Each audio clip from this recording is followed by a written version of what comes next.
আসসালামু আলাইকুম রহমতুল্লাহি ওবরকাতুহ নাহমাদুহু ওয়া নুসাল্লি আলা রাসূলিল কারীম আম্মা বাদ। ডিয়ার ফ্রেন্ডস, আশা করি প্রত্যেকেই ভালো আছেন। আলহামদুলিল্লাহ আমি ভালো আছি। বন্ধুরা, স্বাস্থ্য বিষয়ক ইউটিউব চ্যানেল হাকিম ইরশাদুল বারীতে আপনাদেরকে স্বাগতম। সাথে আছে আমি হাকিম ইরশাদুল বারী।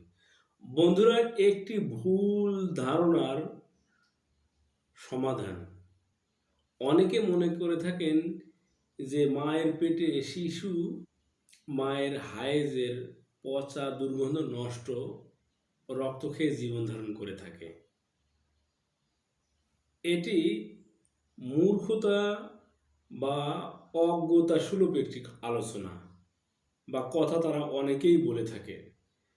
বন্ধুরা, আল্লাহ সুবহানাহু ওয়া তাআলা মানুষকে আশরাফুল মাখলুকাত করে সৃষ্টি করেছেন, আর সেই মানুষকে আল্লাহ সুবহানাহু ওয়া তাআলা এই পচা নষ্ট গান্ধাযুক্ত খাবার দিবেন, এটি একটি ভুল ধারণা।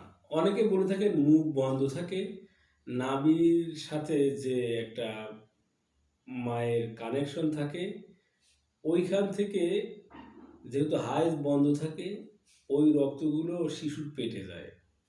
এটি একটি ভুল ধারণা। সবচেয়ে স্বচ্ছ ফিল্টারকৃত রক্ত নাভির সাথে যে লাগানো থাকে ওখান থেকেই শিশুর পুষ্টির যোগান হয়। আর যেটা বন্ধ থাকে বলা হয় এটা জমাই থাকে। যখন শিশু মায়ের গর্ভ থেকে দুনিয়াতে আসে তখন যে পানির ভিতর, স্বচ্ছ পানির ভিতর থাকে, এর সাথে হাইজের রক্ত দুটোই বের হয়ে আসে, যেটা পিচ্ছিলতার সৃষ্টি হয়। একটা শিশু, নবজাতক শিশু সহজে বের হয়ে আসতে পারে।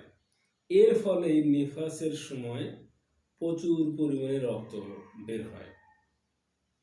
তো বন্ধুরা, এই রক্তের তিনটি অবস্থা। একটি হচ্ছে সবচেয়ে স্বচ্ছ ফিল্টারকৃত রক্ত, যেটা শিশুর খাদ্য হিসেবে ব্যবহৃত হয়।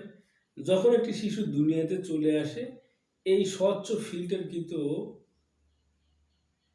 রক্ত খুব দ্রুত স্তনে পৌঁছে গিয়ে আল্লাহ সুবহানাহু ওয়া তাআলার কুদরতি কারিশমায় এটি দুধে পরিণত হয়। ফলে দুনিয়াতে আসার ফলে মায়ের বুকের দুধ পান করে একটি শিশু। আর যেটি জমানো থাকে হায়েজ বা মিন্সের যে রক্ত, এটি নেফাস আকারে এটি বের হতেই থাকে প্রায় 40 দিন পর্যন্ত।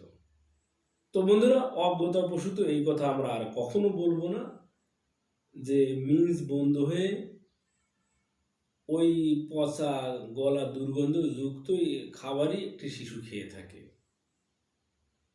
এটি একটি ভুল ধারণা। আশা করি বুঝতে পেরেছেন। সাথে থাকার জন্য সবাই